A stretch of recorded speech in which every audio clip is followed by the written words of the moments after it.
Everyone, welcome to my channel. I am Nishu and I am UGC NET aspirant. वैसे तो जब से I have done my syllabus तब से मैंने डिसाइड किया है कि अब मुझे 50% रिवीजन के ऊपर फोकस करना है, 50% मॉक टेस्ट PYQs को सॉल्व करने हैं। अब मैंने ये इसलिए डिसाइड किया क्योंकि बार बार न्यू टॉपिक्स को पढ़ना, फिर ऐसा हो जाता है कि जितने ज़्यादा आप न्यू टॉपिक को पढ़ोगे उतने ज़्यादा न्यू टॉपिक आते ही रहेंगे, न्यू टॉपिक कभी ख़त्म होने ही नहीं वाले। तो इसीलिए मैंने सोचा कि जितना सिलेबस हो गया बहुत है, इनफ है, उतने सिलेबस को स्ट्रॉन्ग बनाना है। इसीलिए मुझे रिवीजन के ऊपर फोकस करना है और मॉक लगाने हैं। और काफ़ी टाइम बाद मैं मॉक टेस्ट लगा रही हूँ। जब से ये न्यूज़ आई है एग्ज़ाम कैंसिल हुआ, अब रिज़ल्ट आएगा, री एग्ज़ाम होगा, जब से ये सारी कन्फ्यूज़न चल रही है तो बहुत दिनों से मैंने मॉक टेस्ट नहीं लगाए हैं। और आज इतने टाइम बाद मैं मॉक टेस्ट लगा रही थी तो मुझे रियली आई फील कि बहुत सारी ऐसी टॉपिक्स हैं जो कि मैं रिकॉल ही नहीं कर पा रही हूँ। रिवीजन मेरी अच्छे से हो नहीं पा रही है क्योंकि माइंड इतना ज़्यादा कंफ्यूज है कि क्या होगा, री एग्ज़ाम होगा या रिज़ल्ट आउट होगा। तो मैंने जब अपना मॉक टेस्ट दिया तब मैंने देखा कि कई सारे ऐसे टॉपिक्स थे जो कि मैं पहले कर लेती थी ईज़िली, लेकिन अब वो नहीं कर पा रही हूँ, सॉल्व नहीं हो पा रहे मुझसे। और 50 में से मेरे सिर्फ 20 मार्क्स आए थे मॉक टेस्ट में। मुझे इतना बुरा लग रहा था अपने लिए क्योंकि पहले मेरे साथ ऐसा नहीं होता था। पहले जब मैं मॉक टेस्ट लगाती थी, PYQ सॉल्व करती थी तो 50 में से एटलीस्ट मेरे 30 मार्क्स तो आ ही जाते थे।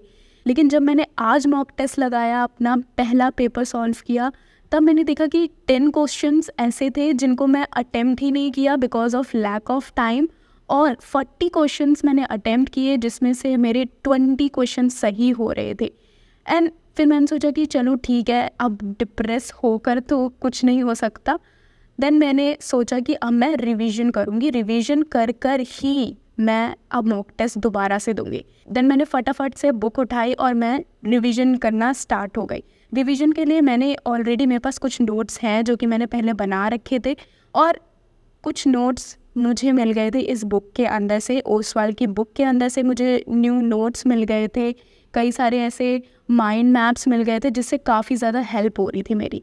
वैसे अगर आप भी जानना चाहते हैं ओसवाल की बुक के बारे में तो मैंने ऑलरेडी ओसवाल की बुक्स का रिव्यू दे रखा है, जहाँ पर मैंने बताया है कि ओसवाल की बुक, KVS मदान की बुक, दोनों में से आपको कौन सी बुक परचेज़ करनी चाहिए पेपर 1 के लिए।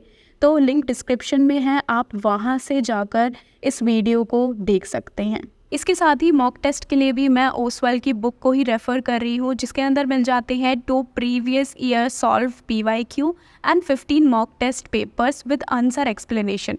एंड इनके मॉक टेस्ट भी ऐसे हैं, कई बार कई बुक्स में ऐसा होता है कि बहुत ज़्यादा इजी होते हैं, बहुत ज़्यादा डिफ़िकल्ट होते हैं, लेकिन इनके सारे मॉक टेस्ट जब मैंने देखे, एनालाइज़ किया, तो मुझे देखने के लिए मिले कि इनके मॉक टेस्ट मॉडरेट लेवल के हैं। तो अगर आपको परचेज़ करना है तो मैं लिंक दोनों ही बुक का डिस्क्रिप्शन में डाल दूँगी, आप वहाँ से जाकर इन दोनों बुक को परचेज़ कर सकते हैं। और बुक से रिवीजन और अपने नोट से रिवीजन करने के बाद मैंने फिर से मॉक टेस्ट दिया ताकि मुझे पता चल सके, और थोड़ा सा ना मॉक टेस्ट देने से एक कॉन्फिडेंस आ जाता है, हमें पता चल जाता है कि हम कहाँ पर मिस्टेक कर रहे हैं, क्या हम जो पढ़ रहे हैं एक राइट डायरेक्शन में पढ़ रहे हैं, नहीं पढ़ रहे, या क्वेश्चंस किस तरीके से पूछे जाते हैं एग्ज़ाम के अंदर। ये सारी चीज़ें हमें मॉक टेस्ट के ज़रिए ही पता चलती है, तो इसीलिए मॉक टेस्ट लगाना तो बहुत ज़रूरी है। और जब मैंने अपना सेकंड मॉक टेस्ट दिया तब मैंने देखा कि अब कई सारे ऐसे क्वेश्चंस थे जो कि मैं अब रिकॉल कर पा रही थी। सारे तो नहीं कर पा रही थी रिकॉल, क्योंकि ऐसा कोई जादू तो नहीं है कि चुटकी बजाई आपने 1 घंटे की मेहनत की और आप 50 में से 40 नंबर लेके आ गए। एक्चुअली में बहुत मेहनत करनी पड़ती है पेपर 1 के लिए, तो खास कर क्योंकि पेपर 1 मेरा इतना स्ट्रॉन्ग नहीं है, और मुझे लगता है कि पेपर 1 को स्ट्रॉन्ग बनाना पड़ेगा मुझे, क्योंकि अगर मुझे पास होना है इस एग्ज़ाम में। पेपर 2 में तो मेरे अच्छे मार्क्स आ जाते हैं, लेकिन पेपर 1 में मेरे अच्छे मार्क्स नहीं आ पाते हैं। देन मैंने अपने मॉक टेस्ट सॉल्व किया और इस बार मैंने 50 के 50 क्वेश्चंस अटैम्प्ट किए थे, जिसमें से मेरे 32 मार्क्स आए थे। 32 मार्क्स आए थे जो कि मुझे लग रहा था कि इतने अच्छे मार्क्स नहीं हैं, क्योंकि मेरा टारगेट है 50 में से 40 आंसर्स करेक्ट हो, 50 में से 40 क्वेश्चन सही हो, मेरा ये टारगेट है। और मैंने जब एनालाइज़ किया कि ऐसी कौन से टॉपिक्स हैं जो कि बार बार मेरे से मिस्टेक हो पा रही है, वो थे डीआई वाला टॉपिक, मैथ्स हो गई और लॉजिकल रीजनिंग हो रही थी। तो मुझे थोड़ा सा ये माइंड में खटक रहा था, क्योंकि पहले ऐसा था कि मैं लॉजिकल रीजनिंग में मेरे हमेशा अच्छे मार्क्स आ जाते थे, आईसीटी में अच्छे मार्क्स आ जाते थे। सिर्फ़ और सिर्फ पहले मुझे मैथ्स में और डीआई में प्रॉब्लम थी।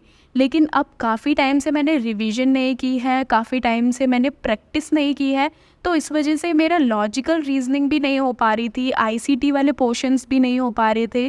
तो मुझे बहुत बुरा फील हो रहा था। और अब मैंने डिसाइड किया है कि अब मुझे फिर से सारी की सारी टॉपिक्स मैं फिर से रिवाइज़ करूँगी और डेली अब मुझे मॉक टेस्ट लगाने हैं। अगर आप भी मॉक टेस्ट लगाओगे टाइम टू टाइम, तो आप भी अपनी प्रिपरेशन को इन्हांस कर पाओगे और आप भी अपना लेवल चेक कर सकते हो प्रिपरेशन का। एंड मिलते हैं मेरी नेक्स्ट वीडियो में, तब तक के लिए बाय।